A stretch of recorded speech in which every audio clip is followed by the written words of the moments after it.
This here is my quick take on the Eagle Creek Tarmac AWD 22 carry-on luggage. It's a 22-incher bag. It's got the 4 wheels on the bottom, and they have these rugged knobs on there, and I'm told by the marketing team anyways that they actually traverse pretty well on cobbled roads. I know that this was something that was a concern for people that were looking at 4 wheels.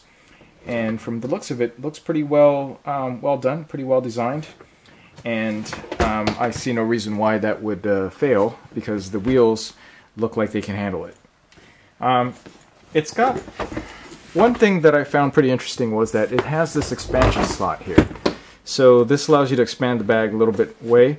It adds, I'd want to say they said something about like 20% more. Unfortunately, it would possibly, if you don't pack it right, make the front a little bit top heavy, because it kind of wedges out like so. So it throws off the balance just a little bit from my feeling. But if you pack it appropriately and put all the heavy stuff at the bottom, it shouldn't be too much of an issue. It's got some other cool features in here that you can find on some of the other Eagle Creek bags, and you know, it works well with their packet system. But it's got the luggage carrier in the front, allows you to stick on something else on the front, and I find that to be useful only if you use in 2-wheel mode. Trying it out in 4-wheel mode, the thing might topple over, you let it go, which kind of defeats the purpose. It's also got this external carrier that you can use to latch on a jacket or something soft. Kind of works like this. So that goes over the top, and then you can put on some stuff over here. And you know, it's flexible, it's bendable, it's pretty well designed. I gotta say that it could be useful, especially for me if I'm using one of those jackets that allow me to carry a bunch of stuff in all these pockets by Scotty Vest. And then it's got a key loop, lanyard, and / bottle opener that kind of attaches here. When I first got the bag, I noticed this was just kind of flopping around, and it took me a little while before I found the little loop down there, based on some of the pictures that you can see online. So that's that over there, and then you got this little other pocket area, like so, where you can stick in a little tablet or something. There's really minimal padding in this thing, so you want to make sure that your stuff is pretty well protected.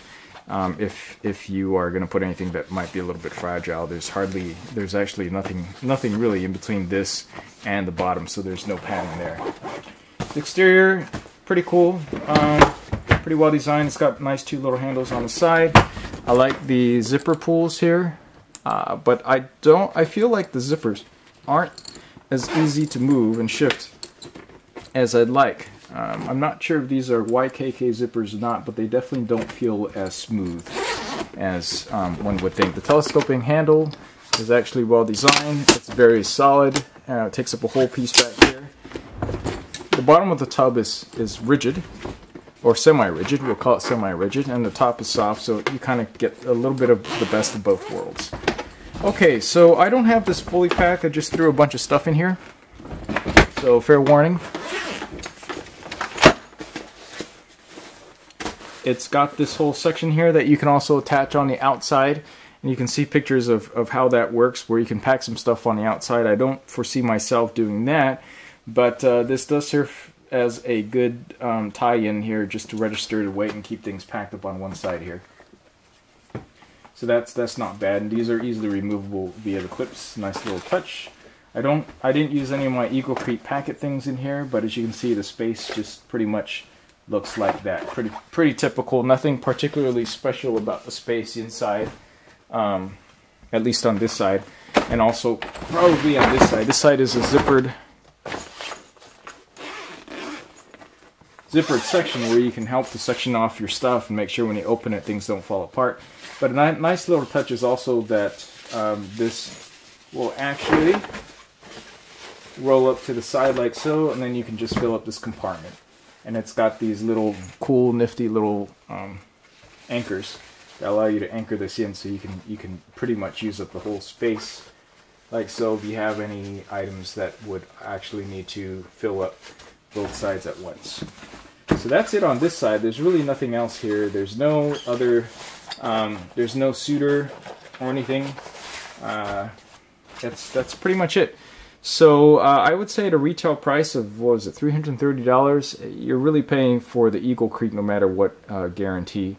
It's pretty well designed, but I feel like a good part of that portion of that is towards the no matter what guarantee, which I've heard is a hit or miss for some people. Yeah, they might fix it, but it might take them 6 to 8 weeks. So if you travel a lot and something does fail, you send it over to them, it could take 6 to 8 weeks. And if you travel a lot, obviously that's not going to make do. That's not going to work out for you. So that is something to consider, but because they built it so well that they're able to do the no matter what guarantee, the chances of something like this failing on a trip are pretty minimal, especially for a carry-on. All right, that's it, and I have the latest price on here. It's actually recently been on sale for $210 roughly. And you can find out more info about that on my website, MikeMooOnline.com. If you want to find out some more travel tips, I'm going to be posting at MikeMooOnline.com/travel. Thanks for watching.